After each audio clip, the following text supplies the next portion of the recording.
I have the honor to talk to Miss Mary Pat Sass, and she is in Illinois. And Yep. she is a strong woman in agriculture. She's an entrepreneur and a mom, and her family does some farming. So, Mary Pat, could you maybe just kind of jump into a little bit about you and a little bit about your background to get us started?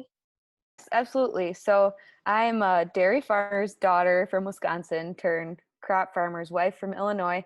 And I've been living in Illinois for 3 years now and love being here. But I started my little business because I realized that Illinois doesn't have the cheese selection that Wisconsin has. So we just started selling Wisconsin cheeses. It's pretty rudimentary. We open up our garage like once every 3 or 4 weeks and have pre-orders from people, but it's been a fun business for us and a way to connect to our community and now extend it out on the Instagram world. So Yeah, and that's Instagram is kind of how I came across you and thought your guys' story was really cool, and your business, I thought, kind of um, changing your career path and everything, and then kind of going for something that you were passionate about was really inspiring. So maybe could you kind of walk us through the idea behind the Cheesery? I don't even know if I mentioned the name of it, but okay. kind of what kind of made you come up with that? I know you mentioned a little bit the lack of cheese selection, but what kind of made you say, okay, I'm going to go for this? Yeah, I guess it was just really a conversation with my dad because he still milks cows and all of his milk is shipped to a creamery in Wisconsin that makes cheese. So, I mean, we get that cheese when we go up to visit them. And I started bringing it back to our family down here and they just were like, okay, how can we get more of this? Like, so we just started taking these orders once every month or so. And we actually opened up for a big fall event where just people around the community kind of go on a rural drive to different farms. And it's like more crafty type stuff, but that's where it really was introduced to our community, was when people were able to try it and see, just the difference in what the quality of Wisconsin small creamery cheeses versus, going to the store and getting craft or whatever. Right, right. Yeah. So the cheese is then it's all from your family farm then, I guess, in from the dairy, the milk aspect of everything? Um, they are one of the dairies that Okay. sends to the creamery. So the creamery buys milk from, I don't know how many dairies, but one thing that was nice about them is during this whole virus thing, none of their farmers ever had to dump a load of milk, which Oh, I that's was just awesome. like, that was amazing. So it's fun to support a good company, and they're family owned as well. So Awesome. it's kind of, yeah, it's really fun. Good, that's great. So, too, I know now, obviously not necessarily dairy focused, kind of your little immediate family. Hmm. Kind of your husband does some crop farming, correct? Could you maybe Yep. talk a little bit about that? Yeah, so we're all grain. We have corn and soybeans. It's about a 50-50 split. He farms with his dad and his two brothers. He's the middle brother. But so their family had 3 boys, and all 3 boys came back to work on the farm, or to be owners, I guess, in the Awesome. business together. So it's really fun to, it's a family affair for everything that we do. So yeah, it's Yeah, definitely a different lifestyle from the dairy life, though, that's for sure. it takes a village for sure. Yeah. What's something that maybe was like the biggest change or like the biggest shock to you, kind of going from dairy then to the crop side of things now? I think with dairy, we were used to every day, not every day was the same, but like you always have to get up and milk the cows. You always have to get up and feed the calves. So those kind of chores were consistent. But with crop farming, we have different seasons where it's so busy. I don't see my husband because he's up before dawn, gets home well after dark. But then there's other seasons, like in the middle of the winter, where he's only going to the farm for about 8 hours to do, well, maybe a little more than that. But the maintenance months aren't quite as crazy, which is nice because as a dairy farmer in the middle of winter or on Christmas Day or on New Year's Day or whatever holiday it is, you still have to get up and do the Right, chores. So right. that's been a difference, as we do have more, I would say we have more family time. Yeah, I would say Yeah. I didn't grow up on a dairy or anything like that, but my father is a crop farmer, and so I can relate to those times as well. But Yep. what's kind of been maybe the biggest challenge with starting your own business and jumping all into that?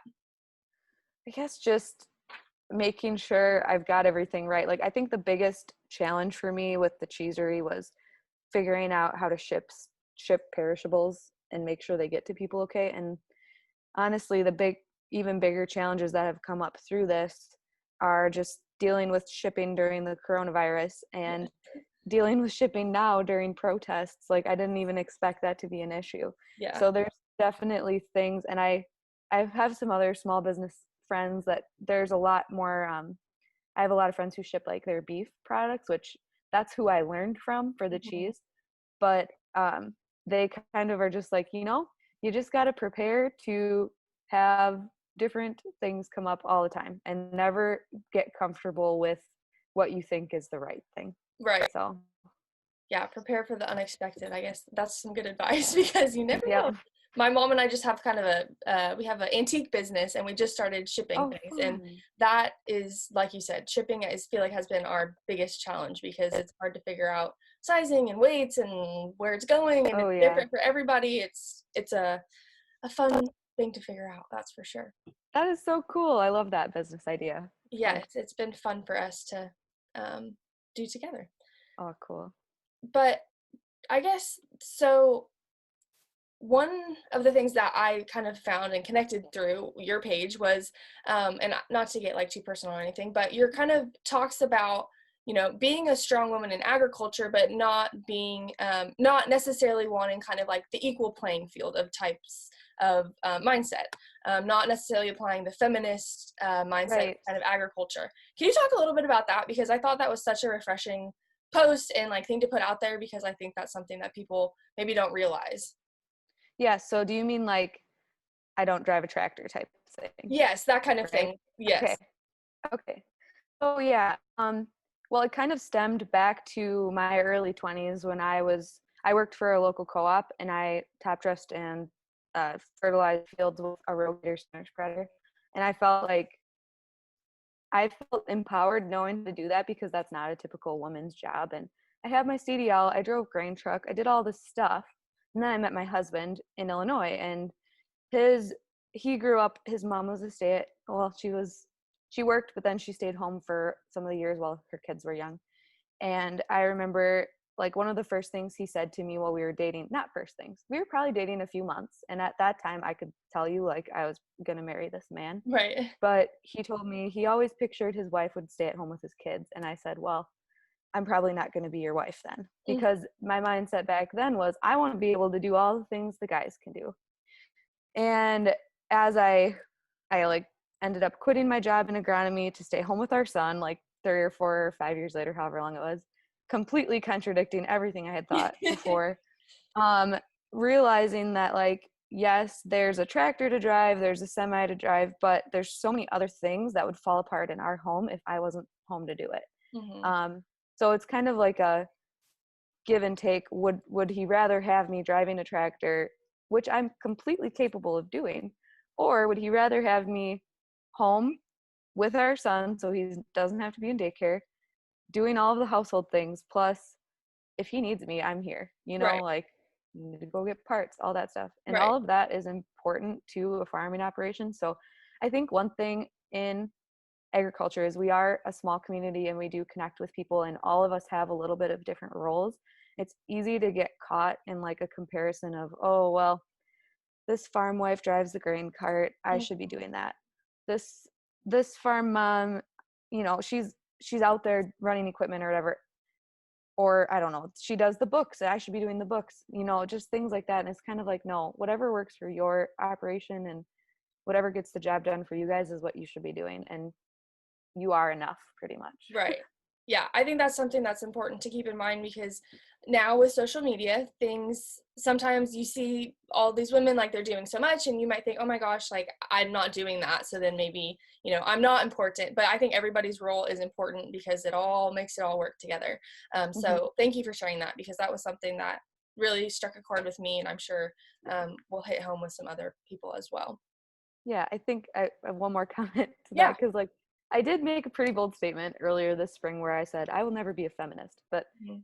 I didn't really understand what the term feminist meant, I guess. Like if you actually research it, it's not all about some of the things that the media portrays it to be. Right. So I was having conversations with my husband, like asking him questions and stuff, and we found out, I guess, if you go by like the definition of what a feminist is, we're both technically feminists because Mhm. we agree on equal rights and everything like that, but we aren't we aren't like, I guess, trying to defy each other's gender roles. Like Right. he cooks for me sometimes and I drive his truck sometimes. Like there's nothing, it doesn't really like, we don't we don't get into that like comparing what each other's doing. You know what I mean? Mhm. Like Mhm. it's just not important to us. Right. Yeah. Yep. I think that's an awesome stance and kind of statement to make. It's very refreshing for sure.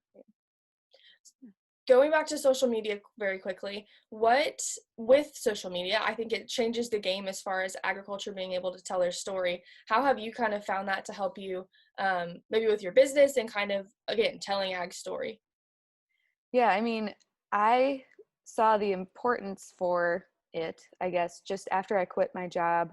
Um, I was home with my son and I was thinking about our life and like we're pretty sheltered in the ag community if we don't like try to Right. reach out to people just because Right. we don't have a lot of things surrounding us. And it's hard to it takes a lot of time, first of all, to tell your story. And I know that there aren't a lot of us out there doing it just because of that, because we're also busy with our day to day everything.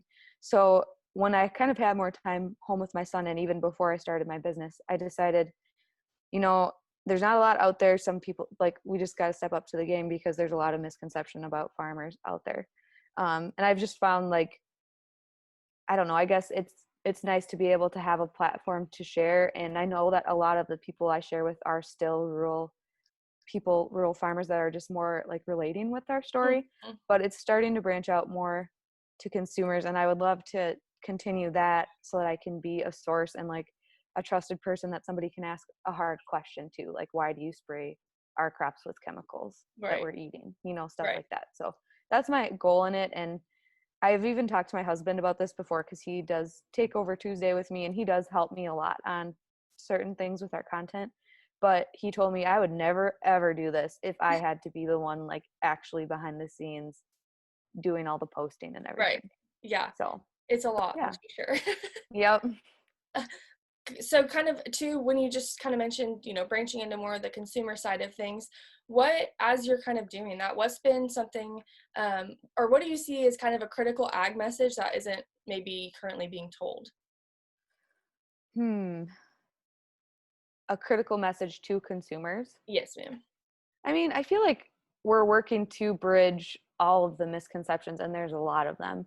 So I don't know if there's any that I could tell you that aren't being told, or at least that we aren't trying to tell. Um, there's a whole list of those topics. So I guess I couldn't think of one specifically. Yeah. Sorry. No, that's fine. No, and that's, I think, a good point too, is there is so much, and I think everybody's kind of trying their best to kind of dispel all those myths, and it kind of gets exhausting because there's a lot, and there's a lot of just lack of education, I think. But Yep. hopefully by everybody continuing to tell their story, those will go away. And of course he popped in here, so if you see a head in Oh, the corner. cute. I love it. So kind of just to wrap things up as we're kind of getting low on time here, do you have anything that you kind of just want to put out as like a blanket statement or a comment, just to kind of tell everybody that may be watching? Yeah, I guess I would say, um, if you're interested in sharing your story, like, don't get discouraged about like how many people are following you, or like, I guess basically what you need to focus on is trying to create compelling content for your audience that's going to help them understand why you're doing what you do. Mm-hmm. And it takes time. Like, it was easy for me to get discouraged in the beginning too. I'm still trying to find my voice and grow and become a voice for agriculture, but there are so few of us. Like, just be encouraged to get out there and tell your story if that's something that you want to do. Great. Thank you so much. Like I said, I really appreciate you taking time out of your day. I know you're busy with your business and being a mom and everything. So thank you so much. And I've really enjoyed talking to you. Thank you so much for having me. I appreciate it.